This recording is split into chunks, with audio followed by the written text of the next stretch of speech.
With power stations such as this EcoFlow Delta on the rise, we need a modern solution to charge them.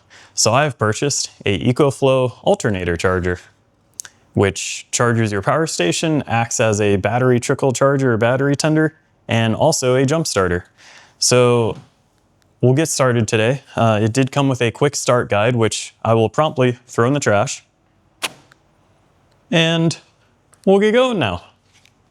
So as far as the install for the alternator charger goes, it's pretty simple. You have a connection that goes to the vehicle's battery, a connection that goes to the EcoFlow battery, and that's it. It's pretty simple.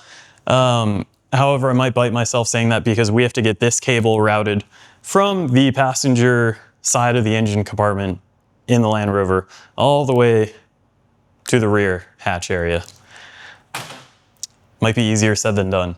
It also comes with the cable that connects from the charger to the battery and a fuse.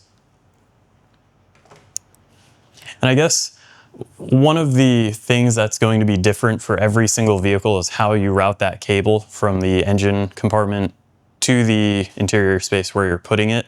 In my case, Land Rover has a bunch of extra grommets in the on the firewall that we should be able to poke through. So we'll go investigate that now.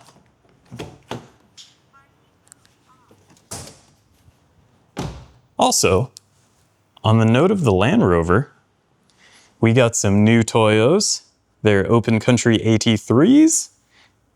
And we've also gotten the wheels freshly powder coated. They are so clean. They're probably never gonna be this clean again. Hopefully I don't ruin them the second I take them off-road. For my install, instead of routing the cable through the firewall and interior space, I ended up running it from the battery compartment down and against the frame rail. I just couldn't put myself to cutting a new hole into the firewall, and the other grommets were kind of too packed full of wires that I didn't want to damage. So hopefully I avoided a classic British electrical problem in that process. This is my install on the EcoFlow alternator. I think it's where I want it to be. So I have a 3D printed bracket. It's mounted to one of these cargo hooks in the Land Rover. And I have the wire coming from the vehicle's battery into where the scissor jack is stored on the Land Rover. And if I unplug everything, I can put this cover back on and you would never know it's installed. Now, the one thing I don't care for is you need this piece of plastic to unplug the connectors. And I figured that'd be pretty easy to lose, so I 3D printed a few extras.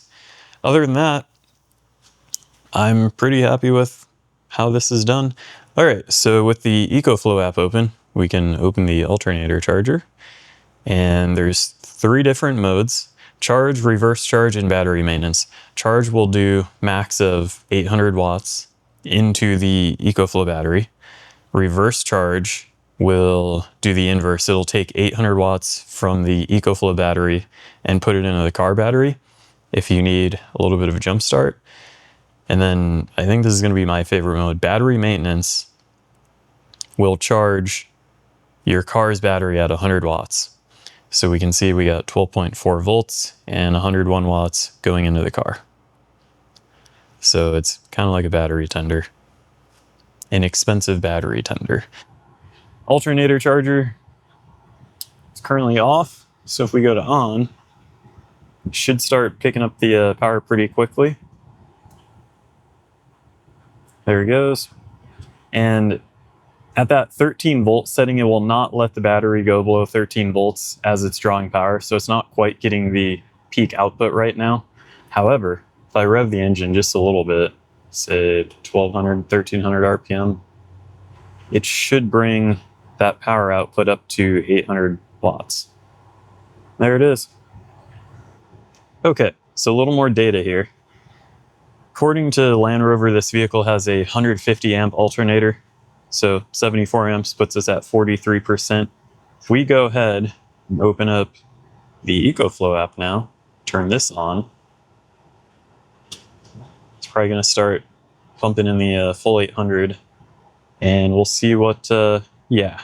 So 130 amps, that's kind of taxing on this vehicle. Probably shouldn't be over 80%. So it will do it. However, that might not be a great idea to charge that fast.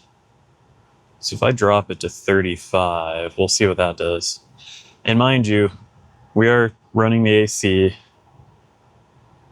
It's also charging the battery quite a bit right now. So now we're down to just over 100 amps. Just something to think about, because these alternators aren't rated for their full load constantly. Their duty cycle is probably much shorter. But anyways, that's the EcoFlow alternator charger.